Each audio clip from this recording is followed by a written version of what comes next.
দেখুন বন্ধুরা, ভিডিওটা কত মজা।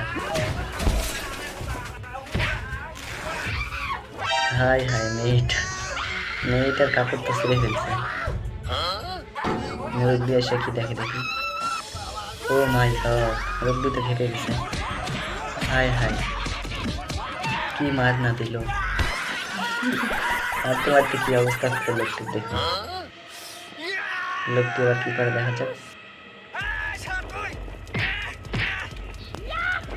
হাই হাই, ও এই গ্যাসের জন্যই তাহলে সব কিছু, গ্যাসের সিলিন্ডার। হাই হাই, সিলিন্ডারটা কি করে দেখুন শুধু। হ্যাঁ, এদের আবার কিছু করবে দেখি। ও ভাই ঘর অবস্থা কেরাসিন।